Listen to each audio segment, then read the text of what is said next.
ایک انصاری جوان کا وقت آخر آیا تو پہلے یہ ہوتا تھا کہ جب کوئی بیمار ہوتا اور مرض موت میں مبتلا ہوتا تو اس کے اہل خانہ حضور کو بلا کے لے جاتے، حضور اس کے پاس تشریف رکھتے، پھر اس کی موت واقع ہوتی، پھر اس کی تجہیز و تکفین ہوتی، پھر جنازہ ہوتا، قبر میں اتارتے، پھر حضور آتے۔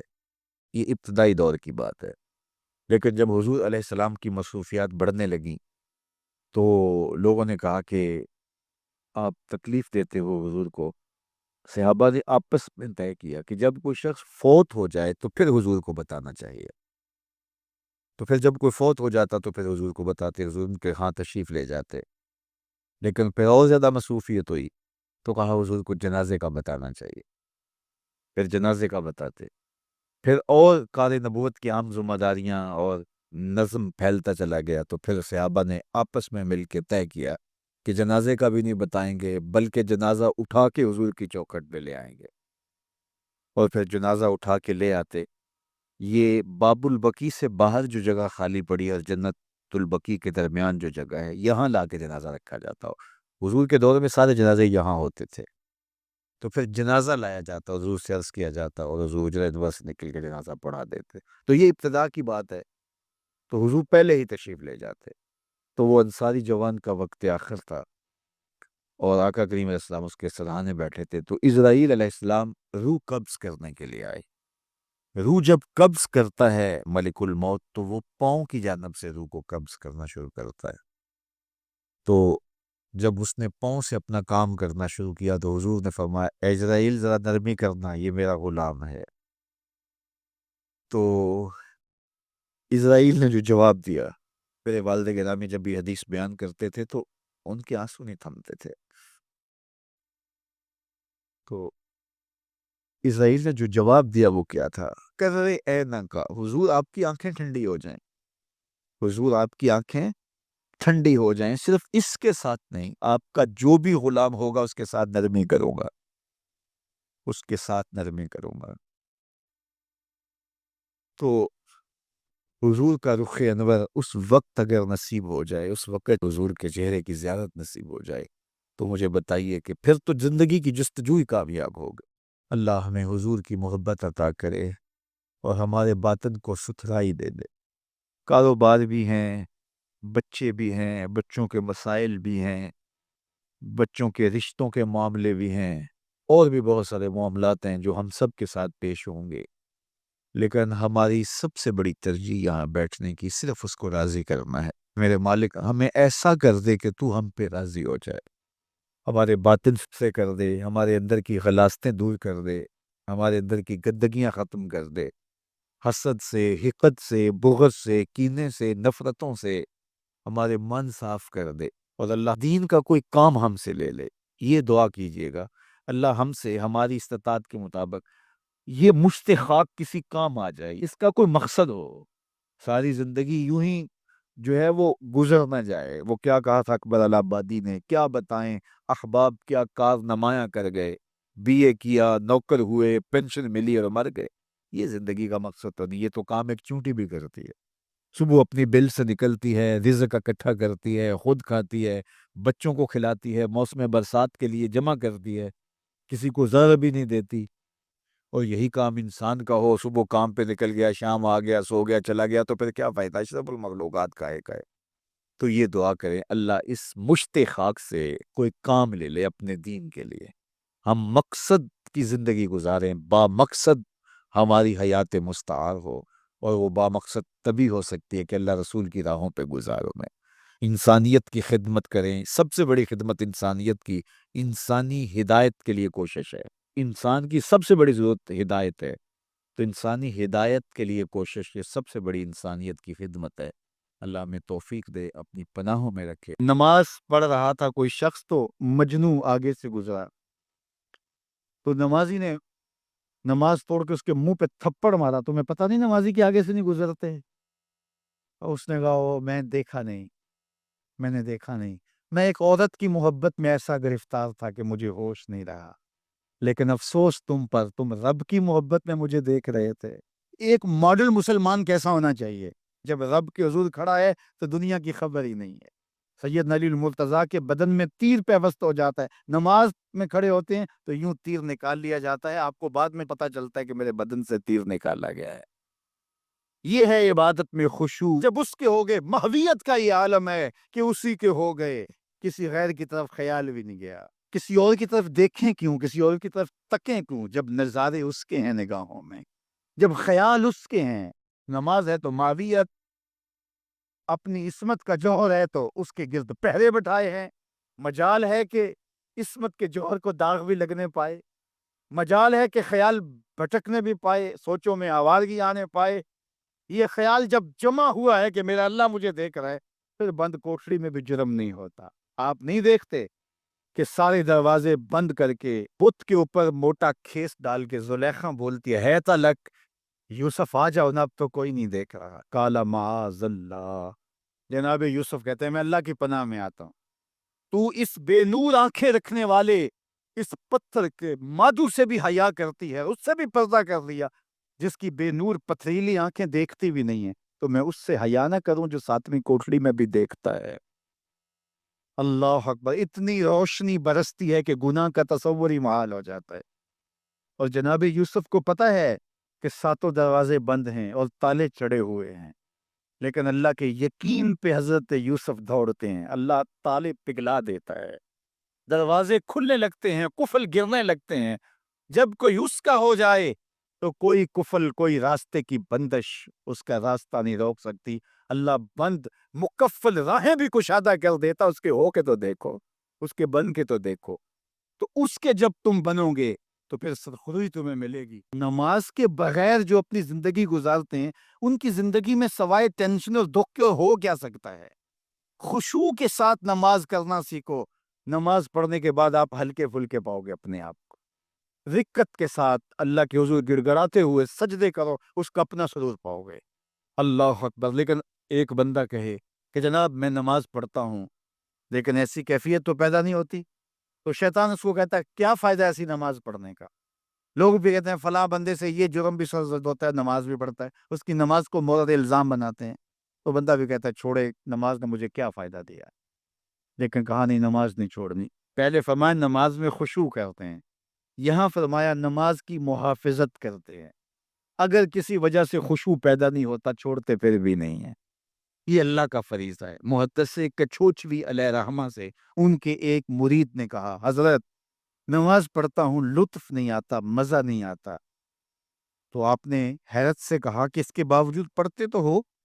کہا جی وہ تو اللہ کا حکم ہے، وہ تو پڑھتا ہوں۔ تو محدث کچھوچوی علیہ رحمہ جھومنے لگے، کہا واہ واہ، تم لطف کے بندے نہیں اللہ کے بندے ہو، تمہیں سرور نہیں آتا پھر بھی پڑھتے ہو، اس کا مطلب ہے تم سرور کے لیے، مزے کے لیے، لطف کے لیے نہیں پڑھتے، تم تو اللہ کے لیے پڑھتے ہو۔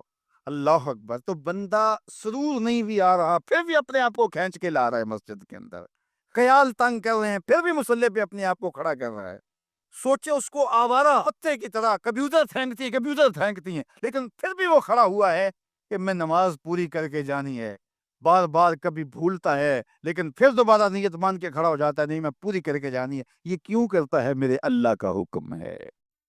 تو خشوع کی وہ کیفیت نہ بھی ہو تو کہا محافظت پھر بھی کرتے ہیں، یہ خوش نصیب لوگ ہیں۔ اولئک هم الوارثون، یہ لوگ وارث ہیں، یہ لوگ جن میں یہ خوبی ہیں یہ وارث ہیں۔ کس چیز کے وارث ہیں؟ مال کے، دولت کے، کوٹھیوں کے، کاروں کے، محلات کے؟ کہا الذین یرثون الفردوس، یہ جنت الفردوس کے وارث، ہم فیہا خالدون، اس جنت سے وہ کبھی الگ بھی اس میں ہمیشہ رہیں گے، کیونکہ موت کو بھی موت آ چکے، اب موت بھی نہیں، اب ہمیشہ رہیں گے۔ اللہ تعالیٰ فرمائے گا ارضیتم، جنتیوں کیا راضی ہو؟ اہل جنت کیا تم راضی ہو؟ تو وہ کہیں گے ہمیں کیا ہوا کہ ہم راضی نہ ہوں، ہمیں تو وہ ملا جس کا ہمیں تصور بھی نہیں تھا، ہمیں جنت مل گئی، محلات و قصور مل گئے۔ جو سب سے آخر میں جنت میں جائے گا، سب سے آخر میں، جس کو ہماری پنجابی میں پھاڈا کہتے ہیں، سب سے آخر میں، اس کو جنت میں کتنی جگہ ملے گی؟ جو بندہ سب سے آخر میں آتا اس کو دھوپ میں جگہ ملتی ہے، جو اس سے تھوڑا سا پہلے آیا اس کو برآمدے میں ملی، جو اس سے پہلے آیا اس کو اندر جگہ ملی، ایسے ہی ہوتا ہے۔ تو جو سب سے آخر میں جائے گا جنت میں تو وہ سب سے بڑا گنہگار ہوگا، اور جہنم کے رگڑے سہ سہ کے وہ جہنم سے نکلے گا سب سے آخر میں۔ بخاری شریف میں تذکرہ موجود ہے، اللہ کے حضور حاضر ہوگا اور اللہ اس بندے کو کہے گا بتا کیا چاہیے، وہ کہے گا مالک مجھے یہ چاہیے۔ اللہ فرمائے گا لکا ما تمنیتا، جو تو نے آرزو کی جا سب کچھ میں نے تیری جھولی میں ڈال دیا، اب جنت میں چلا جائے۔ اب اس کو تو یہ ہوگا سایہ دیوار میں جگہ مل جائے تو غنیمت ہے، جنت کے کسی درخت کے نیچے جھونپڑا لگا لو تو کافی ہے، چلو کوئی 2 مرلے کا 3 مرلے کا کٹھیا بھی مل جائے تو کافی ہے، اس کے لیے تو اتنا ہی کافی کہ جہنم سے نکل گیا۔ لیکن اس کو کہا جائے گا جا جنت میں چلا جا، اور تیرے لیے جنت میں دنیا سے 10 گنا جگہ ہے، دنیا سے، بخاری کی روایت، 10 گنا جگہ، یہ 7 بر اعظم پہ پھیلا ہوا جہاں، اور اس کو 10 سے ضرب دے، اتنی جگہ اس کی ہے جو سب سے آخر میں جائے گا۔ جب اللہ یہ فرمائے گا تو وہ کہے گا اتسخر وانت الملک، میرے رب تو مجھے رب ہو کے مذاق کر رہا ہے، مالک ہو کے مجھ سے مذاق کر رہا ہے، بادشاہ ہو کے مجھ سے مذاق کر رہا ہے۔ اس کو لگے گا ہی نہیں کہ مجھ کو، میں ساری زندگی پاپ کرنے والا لیکن ایمان کا چراغاں تو اندر تھا۔ اللہ اکبر، آج نکلے گا تو جنت میں سب سے آخر جانے والے شخص کو کتنی جگہ ملے گی؟ دنیا سے 10 گنا جگہ، دنیا سے سب سے آخری شخص کو، ٹھنڈے شخص کو ملے گی۔ پھر بلال حبشی کی جاگیروں کا عالم کیا ہوگا، ابو بکر عمر کی جاگیروں کا عالم کیا ہوگا، بابا فرید گنج شکر، داتا گنج بخش علی اجویری، شیخ احمد مجدد الفسانی کی جاگیروں کا عالم کیا ہوگا۔ قوموں کے جو اجتماعی جرم ہوتے ہیں ان کی سزا قومیں دنیا پہ پاتی ہیں۔ یہ بات میں آپ کو بتاؤں، جو قومیں اجتماعی زیادتی کرتی ہیں، اجتماعی ظلم کرتی ہیں، جو قومیں اجتماعی سستی کا ارتکاب کرتی ہیں، جو قومیں اجتماعی غلطی پہ ہوتی ہیں، تو ان کی اجتماعی غلطیوں کی سزا انہیں دنیا پر ہی ملتی ہے کہ ذلت میں، نقبت میں، رسوائی میں ان کو مبتلا کر دیا جاتا ہے۔ لیکن قیامت کے دن جو ہم نے پیش ہونا ہے وہ اپنے اعمال نامے ذاتی لے کے پیش ہونا ہے۔ تو اس لیے کاش کہ اجتماعی نظم ایسا پیدا ہو جائے، اور اگر ایسا نہیں ہوتا تو کم از کم ہم اپنے تو ذمہ دار ہیں، اور ہم اپنے اعمال نامے لے کر کے قیامت کے دن اللہ کے حضور پیش ہونا ہے، تو ہم ان کی صحت کے لیے کوشش کر لیں، اپنی خواہشات کو، اپنی آرزوؤں کو، اپنی تمناؤں کو اسلام کی دہلیز پہ رکھ دینا اور اپنی گردن کو جھکا دینا۔ یہ اسلام کا معنی ہے۔ ہم جو رسوم و رواج ہیں وہ بھی اپنے علاقائی رکھیں، اور کلچر بھی ہمارا اپنی خواہش کا ہو، کاروبار بھی ہم اپنے طریقے سے کریں، جھوٹ بولنا چاہیں تو بول لیں، اور ہم مکر و فریب اور دجل و تلبیسات کا بازار بھی گرم رکھنا چاہیں کر لیں۔ جب مسجد کو آئیں تو ٹوپی پہن لیں اور نماز پڑھ کے پھر ٹوپی وہیں رکھ کے، نماز بھی وہیں رکھ کے، دین بھی وہیں رکھ کے پھر دکان پہ جا کے بیٹھ جائیں۔ تو وہ میاں جو نماز پڑھی ہے وہ دکان پہ بھی ساتھ لے کے جائیں، وہ دینداری آپ کے دفتر میں بھی آپ کے ساتھ ہونی چاہیے۔ لیکن ایسا نہیں ہے۔ میں ایک بات کہتا ہوں کہ اگر اس طرح کا دین چلتا ہوتا تو ابو جال کو کیا مسئلہ تھا کہ اس کی جھوٹی سرداری بھی چلتی رہتی، اس کا مکر و فریب بھی چلتا رہتا، اس کا سب کچھ چلتا رہتا اور ساتھ ساتھ دین بھی چلتا رہتا۔ لیکن اسے پتا تھا کہ دین لانے کا مطلب یہ ہے کہ بلال کے ساتھ کندھے سے کندھا ملا کے کھڑا ہونا پڑے گا۔ دین لانے کا مطلب یہ ہے کہ سر سے لے کر پاؤں تک اسلام کا نظم قبول کرنے اور اسلام کا طرز حیات اختیار کرنا پڑے گا۔ تو اسلام لانے کا مطلب ہی یہ ہے کہ جب ہم مسلمان ہوئے تو پھر حضور کا دیا ہوا سارا نظام ہم اپنی روحوں میں اتار لیں گے، تو مجھے اور آپ کو اپنی خواہشات، اپنا طرز زندگی، اپنا انداز معاشرت حضور کے لائے ہوئے نظم کے مطابق اختیار کرنا پڑے گا۔ صرف نمازوں کا نام ہی دین نہیں ہے، سر پہ امامہ رکھ لینے کا اور داڑھی سجا لینے کا نام ہی دین نہیں ہے۔ ہماری رسوم و رواج بھی بدلنی چاہیے، ہماری سوچ اور فکر بھی بدلنی چاہیے، ہمارا طرز زندگی بھی بدلنا چاہیے، ہماری سوچوں کے زاویے بھی اسلام کے دیے ہوئے اصولوں کے مطابق طے ہوں، تو پھر اسلام کے حقیقی ثمرات ہمیں ملیں گے۔ ہمارا کاروبار، ہمارا نظم، ہمارا انداز زندگی اسلام کے بتائے ہوئے طریقوں اور اصولوں کے مطابق ہو تو پھر ایک خوبصورت زندگی جینے کا تصور پیدا ہوتا ہے۔ تو اللہ تعالی ہم سب کو اپنی راہوں کا مسافر بنائے، اور اللہ ایسے اسباب پیدا کر دے اور اس کا حصے دار ہمیں بھی بنائے، ممبر و محراب کے دیگر ذمہ داران کو بھی بنائے، کہ وہ ایک اجتماعی نظم قائم کرنے میں کامیاب ہوں۔ سب سے پہلی اس کی ضرورت تعلیم و تعلم ہے۔ میں تو یہ کہتا ہوں کہ بہت سارے ممبر و محراب کے وارثوں کا اور وہ جو مسند نشین لوگ ہیں ان کا اپنا فہم دین ہی ناقص ہے، یعنی اپنا شعور دین ہی کامل نہیں ہے۔ تو جب ان کا اپنا فہم دین ہی ناقص ہوگا تو یہ کس طرح پھر ایک اجتماعی نظم کے ذریعے اسلام کی حقیقی شکل اور صورت پیش کر سکتے ہیں؟ تو اللہ کرے کہ اس طرح کا کوئی نظم پیدا ہو کہ شعور کی دولت سے ہم اسلام کی جو حقیقی تھیوری ہے اور اسلام کا حقیقی جو مزاج ہے اس سے پہلے ذمہ داران کو آگاہ کر سکیں، اور پھر اس کے بعد جو ہے وہ ایک کوشش اور جد و جہد کے نتیجے کے اندر ایک خوبصورت نظم پیدا ہو سکے۔ اللہ مجھے آپ کو اپنی رحمتوں کے حصار میں رکھ کے دنیا آخرت کی بلائیاں اللہ ہم سب کا مقسوم کرے، اور جب تک جئیں حضور کے غلام بن کے جئیں، اور جب موت آئے تو حضور کی غلامی میں آئے۔ سوکھا نکلے سا ظہوری جے ویخ لواں مکھ تیرا، آخری لمحے جب سانسیں ٹوٹ رہی ہوں تو حضور کا دیدار نصیب ہو جائے۔ اگر آخری لمحے یہ مقصود ہاتھ میں آ گیا اور یہ مقصد نصیب ہو گیا تو پھر مرنا بھی تحفۃ المومن بن جاتا ہے۔ اپنی نسلوں کی خود تربیت کرو۔ آپ ان درس گاہوں پہ یا ان دانش گاہوں پہ اپنی نسلوں کو نہ چھوڑنا۔ اگر چھوڑو گے تو پھر وہی ہوگا جو ان 10 گاہوں کے پڑے ہوئے لوگ گل کھلاتے ہیں۔ آئے روز پاکستان کے مختلف وزیر کوئی نہ کوئی ایسی بات کرتے ہیں کہ قوم ان کی عقل پہ ماتم کرتی ہے کہ یہ کون سی مصیبتیں ہمارے اوپر مسلط کر دی گئیں۔ اور اب وزیر اعظم پاکستان نے جو بات چھوڑی ہے اور جس لہجے میں بات کی ہے، تو یہ جو ہے وہ معاملہ اس لیے ہے کہ انہوں نے پڑھا ہی وہاں سے ہے جو مرتب کردہ نصاب ان لوگوں کا تھا جب 1857 کی جنگ آزادی ہوئی، تو جو ادھر کے لوگ تھے انہوں نے اس کو غدر کہا، لیکن ہم اس کو جنگ آزادی کہتے ہیں۔ تو جو بھی لفظ بولے جاتے ہیں اس کے پیچھے نظریات ہوتے ہیں۔ یہ بات ذہن میں رکھیے گا کہ غیر مسلم چاہے اپنے سکولوں میں، اپنی یونیورسٹیوں میں، اپنی دانشگاہوں میں دین بھی پڑھا رہے ہوں تو وہ دین بھی ان کے مزاج کا ہوگا۔ تو وہ ظاہر ہے ان کے ہاں غنیمت کا لفظ ہی موجود نہیں ہے، تو وہ لوٹ مار نہیں کہیں گے تو اور کیا کہیں گے، چونکہ ان کے ہاں یہ اسلامی اصطلاح ہی موجود نہیں ہے، تو وہ کس طرح اس کو جو ہے وہ غنیمت کا لفظ بول سکتے ہیں؟ تو مال غنیمت اور لوٹ مار کے اندر فرق وہی سمجھ سکتا ہے جس نے مسجد میں عالم دین کے پاس بیٹھ کے دین سیکھا ہو، اور جو وہاں سے ہی دین سیکھے گا آپ اس کے خلوص کے لاکھ قصیدے پڑھ لیں، لیکن یہ بات طے شدہ ہے کہ اس نے جہاں سے لیا ہے تو اس کے مطابق ہی اس کی زبان سے نکلے گا۔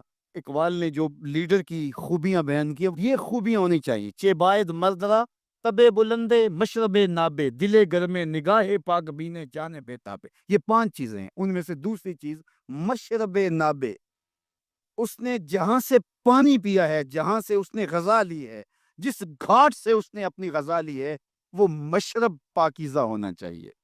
اگر وہ مشرب پاکیزہ نہیں ہے تو اس کے اثرات بدن پر ضرور ہوں گے۔ اس لیے اپنے مشرب اچھے کرو، اپنی اولادوں کے مشرب اچھے رکھو۔ یہ فیشن کے فلاں سکول میں ہم نے اپنے بچوں کو داخل کروانا ہے، یہ نسل کو لے ڈوبے گا۔ یہ 4 دن کی زندگی اصل ہماری زندگی آخرت کی ہے۔ اس لیے اس دور موجود کے اندر اگرچہ اس طرح کی درس گاہیں جو ہے وہ نایاب تو نہیں، کامیاب ہوتی چلی جا رہی ہیں، جس میں اسلام کی روح کے مطابق پڑھایا جا رہا ہو، لیکن آپ کو مجبوراً کہیں بچے داخل بھی کروانے ہوں، لیکن ان کی تربیت کا جوہر آپ کے اپنے ہاتھوں میں ہے، اور کبھی ضائع نہ ہونے دیں۔ مت چھوڑ دیں کہ یہ اسکول، یہ کالج، یہ دانشگاہیں، یہ یونیورسٹیاں، یہ ادارے آپ کے بچوں کی تربیت کریں گے۔ یہ آپ کی تربیت کے ضامن نہیں ہیں۔ یہ بہت سارے تو پیسے کمانے کے چکر میں ہیں، اور کچھ فرنگی روحوں کے بے حس ڈھانچے ہیں، اس لیے وہ وہی دیں گے جو ان کو دیا گیا۔ اس لیے بچوں کو از خود آپ نے دین سکھانا ہے، اپنی خاندانی روایات سکھانی ہے، مشرقی شرم و حیا اور مشرقی روایات اور مشرقی تقدیس سکھانی ہے، اور ان کو بتانا ہے، بچوں کو بھی اور بیٹیوں کو بھی، کہ تم نوکر محمد عربی کے ہو۔ تمہارا کلچر مغرب کی ہواؤں سے نہیں پھوٹتا، گنبد خضرا کی ضیاؤں سے پھوٹتا ہے۔ اس لیے ان کی اصطلاحات، ان کی ٹرمز جو ہیں وہ بھی وہی ہونی چاہیے جو اسلام نے ہمیں دی ہیں۔ اس لیے جب ہم اپنی نسلوں کو نہیں سنبھالیں گے تو یہ سب کچھ ہوتا رہے گا. اس لیے میں اور آپ اچھی طرح سے اپنی نسلوں کو سنبھالیں. اس وقتوں میں یہ فکر لگی رہی ہے کہ ہماری آنے والی نسلوں کا کیا بنے گا. اس وقت پوری اسلامی دنیا جس طرح ری شیپ ہو رہی ہے اور جس طرح اس کا جو نقشہ بننے جا رہا ہے اور مغرب اس کے اوپر جو اربوں خربوں پہ خرچ کر رہا ہے، ظاہر ہے نسل کشی کر کے بھی دیکھ لیا، اتنے لوگوں کو مارا تو نہیں جا سکتا. تو اب کیا کرو، کو ان کی زندگیوں کو تبدیل کر دو، ان کی ڈائریکشن ہی تبدیل کر دو، ان کا راستہ ہی تبدیل کر دو. اب ضرورت یہ ہے کہ ہم نے اپنی نسلوں کو خود ان کی حفاظت کرنی ہے. کسی زمانے میں ہوتا تھا کہ شام کو بوڑھی مائیں بچوں کو لے کر کے بیٹھ جایا کر اور دادی اماں کے گرد سارے بچے جمع ہو جاتے تھے اور وہ کہانیاں سنایا کرتی تھی. ان کہانیوں میں صحابہ کی عظمت کی کہانیاں تھی، اہل بیت کے تذکرے ہوتے، اپنے اسلاف کے قصے ہوتے. کہانی کے روپ کے اندر وہ دین گھول کے بچوں کو پلایا کرتی تھی اور بچوں کو اس کا چسکا، اس کا نشہ ایسا تھا کہ وہ روز شام کو دادی اماں کے بستر میں گھس جاتے اور دادی اماں ان کو دین کا سبق دیتی، اپنی روایات پڑھاتی، اخلاقیات سکھاتی. اور بچے اس درس گاہ سے پڑھ کے جب نکلتے تو پھر وہ دنیا کے جس کونے پہ بھی کھڑے ہوتے اس درس کو کبھی بھی بھولا نہیں کرتے تھے.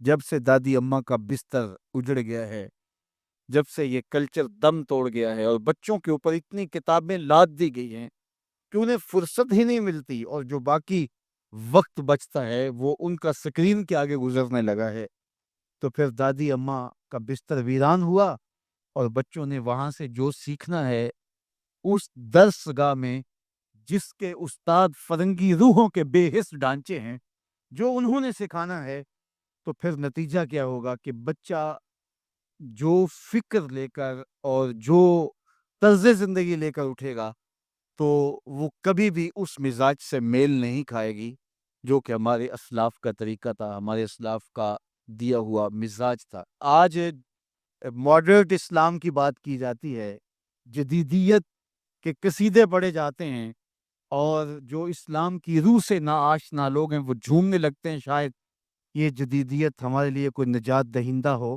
یہ ہمارے لیے کوئی پیغام شفا بن کے ہمارے اوپر نازل ہو رہی ہے.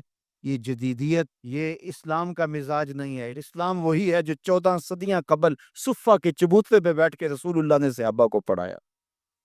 اسلام وہی ہے جو مسجد نبی کی چٹائی پہ بیٹھ کے رسول اللہ نے درس دیا تھا. وہی اسلام ہے. اسلام نہیں بدلا اور نہ ہی اسلام کے اندر کوئی ناسخ و منسوخ ہے کہ جو مشکل لگا اس کو نکال دیا، جو آسان سمجھا اس کو جو ہے وہ رکھ لیا. یہ خواہشات کا اسلام نہیں ہے، آرزوؤں کا اسلام نہیں ہے کہ جو مشکل لگا اس کو نکال دیا. رومی نے بھی ایک بڑے خوبصورت پیرائے میں اس کی نفی کی ہے. کسی زمانے میں وہ لوگ تصویریں چھپوایا کرتے تھے میلوں ٹھیلوں پر، اور تو وہ اس نے کہا کہ میرے یہاں شیر کی تصویر چھاپ لو. تو اس نے وہ مشین جس میں روشنائی ہوتی ہے اس کی جب پن جسم کے اندر ڈالی اور درد ہوا تو پوچھا کیا کرنے لگے ہو؟ کہا کہ میں شیر کا منہ بنانے لگا ہوں. اس نے کہا اس نے کون سا کھانا ہے؟ تو اس نے وہ پن باہر نکال لی. پھر دوسری جگہ جب داخل کی تو پھر درد ہوا تو کہا کیا کرنے لگے ہو؟ کہا شیر کی ٹانگیں بنانے لگے. کہا اس نے کون سا چلنا ہے؟ پھر اس نے خیر باہر نکالی روشنائی اندر جذب کرنے کے لیے. پھر جب اس نے سوئی ڈالی تو کہا اب کیا کرنے لگے ہو؟ کہا میں شیر کے کان بنانے لگا ہوں. تو اس نے کہا اس نے کون سا سننا ہے؟ تو خیر اس نے پھر نکال لیا. تو جہاں رکھے تو پوچھے کیا کرنے لگے ہو؟ کبھی بولے میں اس کی آنکھیں بنانے لگا ہوں، کبھی کہے اس کی دم بنانے لگا ہوں. تو یہ کوئی نہ کوئی ذرا پیش کر دے. تو اس نے کہا بابا پھر میں کیا بناؤں؟ کہا بس تم شیر بنا دو. اس نے کہا میں کیسا شیر بناؤں جس کی آنکھیں بھی نہ ہوں، جس کے کان بھی نہ ہوں، جس کی ٹانگیں بھی نہ ہوں، جس کا پیٹ بھی نہ ہو، جس کی دم بھی نہ ہو؟ کہا بس تم سمپل شیر بنا دو. کہا کہ وہ شیر مجھ سے نہیں بنتا جس کے یہ اعضاء نہ ہو. یہ اعضاء تو ہوں گے شیر بنے گا، لیکن جب بھی کوئی اعضاء بنانے کے لیے وہ سوئی جسم کے اندر داخل کرتا تو درد ہوتا، تو وہ اس درد کو برداشت نہ کر پاتا، کہتا نہیں اس کے بغیر ہی شیر بنا دو، اس کے بغیر ہی شیر بنا دو. تو میاں یہ جدیدیت کے نام سے جس اسلام کے لوگ بات کرتے ہیں، جو مشکل لگا اس نکال دیا دین سے. یہ دین میں ہے ہی نہیں، بات ہی ختم ہو گئی. اور آج مغرب بڑی تیزی کے ساتھ اصطلاح آگے لانے کی کوشش کر رہا ہے. پہلے وہ دہشت گردی کے نام سے پورے مسلمانوں کو مارا، ایک اصطلاح لے کر آئے، اور پھر بنیاد پرستی کے نام سے، اور اب جو ہے وہ جدیدیت کے نام سے امت پر حملہ آور ہو رہا ہے۔ اسلام وہی ہے جو کھجور کی چٹائیوں پہ بیٹھ کے ابو ہریرہ نے رسول اللہ سے پڑھا تھا، وہی حیا کی لپٹی ہوئی چادر ہے جو فاطمہ اوڑھتی تھی۔ اسلام وہی ہے جو مدینے کی گلیوں میں میرے حضور لوگوں کو دیا کرتے تھے۔ اسلام وہی ہے جو اسلام ہمیں آنکھوں کا حیا بھی سکھاتا ہے اور دل کا حیا بھی سکھاتا ہے، جو ہمیں تقدس مآب زندگی کا درس دیتا ہے، ہمیں عفت، پاکیزگی، انکساری، عجز اور اللہ کے حضور پانچ گانا سجدوں کی تعلیم فراہم کرتا ہے۔ کوئی نیا ایڈیشن اسلام کا جو ہے وہ نہیں چلے گا۔ تو مختلف ادوار کے اندر لوگ آتے رہے، انہوں نے کئی طرزوں کے اسلام لانے کی کوشش کی، لیکن اسلام غیر متبدل نظام ہے، یہ کبھی بھی تبدیل نہیں ہوگا، یہ اللہ کی حفاظت میں ہے۔ اپنا منہ اگر کسی نے کالا کرنا ہے تو وہ کر لے، لیکن اسلام اپنی تمام چمک کے ساتھ ہر دور کے تقاضوں سے ہم آہنگ یہ دین، ہر دور کی ضروریات کو پورا کرتا ہوا یہ دین ہمیشہ لوگوں کو نور اور فیض بانٹتا رہے گا، اور اس دین کا ابتدا سے لے کر کے قیامت کے آخری شخص تک ہر شخص کی ضروریات کی کفالت اسلام کرتا ہے، اور سارے ادوار کی ضروریات کو یہ پورا کرتا ہے کہ اس کا مائے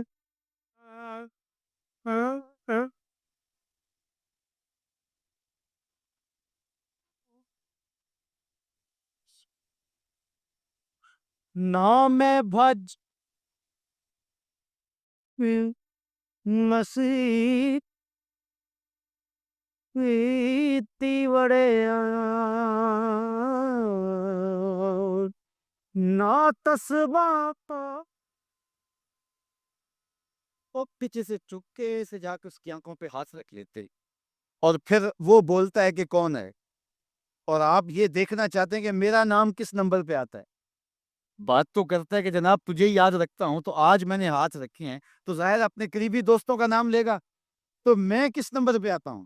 تو کسی کی کولی بھرنے کا مطلب یہ ہوتا ہے میں دیکھوں تو صحیح اس کو میرے سے محبت کتنی ہے۔ تو اللہ اکبر، وہ بیٹھا تھا، حضور پیچھے سے گئے، چپکے سے جا کے اس کی کولی بھر لی۔ اب حضور کے ہاتھ آنکھوں پہ آئے ہوں اور سینے تک ٹھنڈ نہ گئی ہو، یہ کیسے ہو سکتا ہے؟ اس کو نہ پتا چلا ہو کہ حضور ہے، بلکہ حدیث میں آتا ہے کہ وہ بولتا نہیں، حضور آنکھیں دبا رہے ہیں اور وہ بولتا نہیں، بلکہ جب اس کو یقین ہو گیا کہ حضور ہی ہیں تو اس نے اپنی کمر کو پیچھے حضور کے سینے سے جوڑ کے رگڑنا شروع کر دیا، اور حضور دبا رہے ہیں کہ یعنی وہ بتائے کہ میں کون ہوں، لیکن وہ بولتا ہی نہیں ہے۔ مجھے میاں صاحب یاد آئے، لوگ تو اس کو مجاز کے معنی میں لیتے ہیں، میں یہاں یہ شعر پڑھتا ہوں۔ سفنے دے وچ ماہی ملیا تے گل وچ پا لیاں باواں، سفنے دے وچ ماہی ملیا تے گل وچ پا لیاں باواں، ڈر دی ماری اکھ نہ کھولا متا پھر وچھڑ نہ جاواں، ڈر دی ماری اکھ نہ کھولا متا پھر وچھڑ نہ جاواں۔ تو حضور آنکھیں دبا رہے ہیں، وہ نہیں بولتا۔ حضور خود ارشاد فرمایا اس غلام کو کون خریدے گا؟ تو اس نے کہا حضور مجھے کس نے خریدنا ہے، میں تو بہت سستا ہوں۔ فرمایا تو بہت مہنگا ہے۔